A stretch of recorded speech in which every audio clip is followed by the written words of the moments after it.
Masih di Tech News, keluhan warganet membanjiri lini masa media sosial saat koneksi internet milik IndiHome terganggu. Hal ini membuktikan semakin pentingnya peran internet pada kehidupan sehari-hari. Lalu bagaimana jika internet mati berbulan-bulan?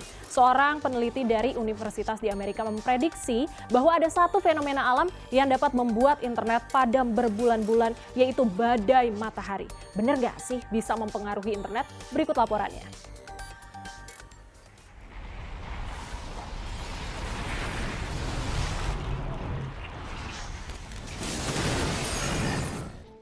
Dalam pertemuan tahunan Asosiasi Teknis Komputer dan Komunikasi SIKKOM 2021, Sangeeta Abdou-Joyti, peneliti dari University of California, membuat presentasi mengenai badai matahari berskala besar yang dapat menyebabkan internet padam berbulan-bulan. Dia menyebutnya dengan istilah kiamat internet. Badai matahari adalah embusan partikel elektromagnet dari matahari dalam jumlah tertentu dengan kecepatan tinggi. Lontaran elektromagnetik ini dapat menghanguskan setiap perangkat elektronik. Terkadang, lontaran energi ini mengarah ke bumi. Efek badai matahari yang bisa kita lihat dengan kasat mata adalah fenomena aurora pada daerah lintang tinggi. Jadi gini, matahari itu kan bola plasma yang panas. Di dalamnya ada interaksi atau pembakaran nuklir, reaksi fusi yang menggabungkan hidrogen menjadi helium. Nah, ketika dia menggabungkan hidrogen jadi helium, bukan cuma menghasilkan helium, tapi juga menghasilkan energi yang sangat banyak yang kemudian dilepaskan ke permukaan. Nah, yang radiasi yang kemudian dilepaskan oleh matahari sampai ke permukaan ini menyebabkan kita bisa melihat aktivitas matahari seperti adanya letupan-letupan di lapisan atmosfer atau di daerah fotosfernya matahari. Apakah badai matahari dapat mempengaruhi jaringan internet? Untuk menjawabnya, kita harus memahami terlebih dahulu bahwa infrastruktur internet dunia menggunakan kabel dan satelit. Saat ini jaringan telekomunikasi antar negara sebagian besar menggunakan kabel komunikasi bawah laut, termasuk untuk jaringan internet. Kabel fiber optik dipilih karena mampu menghantarkan data dalam jumlah besar. Sedangkan untuk daerah terpencil, koneksi internet biasanya menggunakan perangkat satelit. Karena badai matahari terjadi di luar angkasa, maka satelitlah yang akan pertama kali merasakan dampaknya.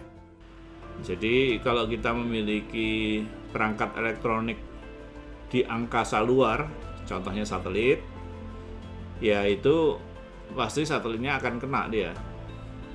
Mulai dari yang sederhana, misalnya berkurang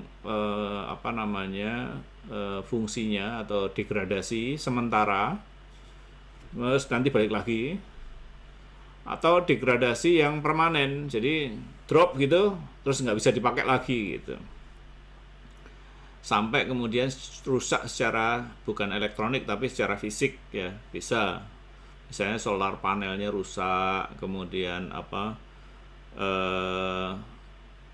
thermal blanketnya rusak gitu ya. Jika badai matahari dapat merusak satelit, bagaimana dengan kabel komunikasi bawah laut? Apakah badai matahari juga bisa berdampak terhadap kabel bawah laut? Kalau dikatakan bisa mematikan internet, sangat pasti bisa, gitu ya. Karena perangkat internet itu kan pasti kan perangkat internet semuanya pasti pakai yang namanya elektronik. Ya. Jadi sedangkan badai matahari itu kan dia memancarkan yang namanya geomagnetik, gitu ya. Jadi contohnya misal kabel laut itu beberapa kilo panjangnya itu kan mereka kan punya repeater gitu ya, gitu. Kabelnya mungkin kemungkinan besar nggak masalah, tapi kan dari sisi infrastruktur perangkat elektroniknya akan jadi masalah kan. Dalam sejarah tercatat 2 kali badai matahari terbesar pernah menghantam bumi.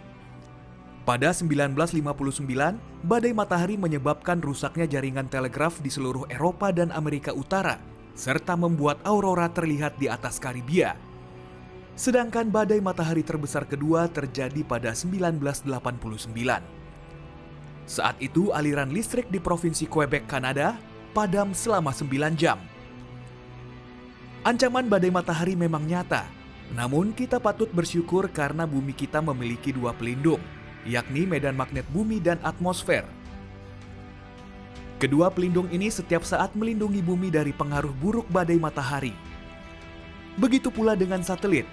Desain dan teknologi satelit modern telah dibuat untuk bisa bertahan menghadapi badai matahari. Menurut peneliti antariksa 8 Rorom Priyatikanto, Indonesia beruntung karena berada pada lintang khatulistiwa. Bagi penduduk Indonesia yang tinggal di daerah ekuator dekat dengan khatulistiwa, gangguan medan magnet, gangguan dari badai matahari itu efeknya tidak sedahsyat kalau kita tinggal di daerah yang dekat dengan kutub, di lintang-lintang tinggi. Kejadian mati listrik gara-gara badai matahari yang tercatat kan di lintang tinggi, ada di Quebec, kemudian ada yang mengidentifikasi di United Kingdom. Sementara kalau di Indonesia, mati listrik ya gara-gara hal yang lain gitu, bukan dari faktor matahari. Kini kembali pada pertanyaan awal, apakah badai matahari bisa mempengaruhi internet? Jawabannya bisa.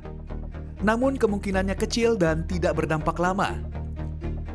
Lalu apakah badai matahari bisa membuat kiamat internet seperti prediksi Sanggeta Abdujjoti?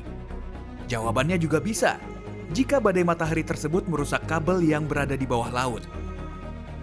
Jika ini terjadi, artinya sistem pelindung bumi telah hilang dan kemungkinan manusia juga telah habis terbakar, seperti yang digambarkan dalam film fiksi ilmiah Knowing.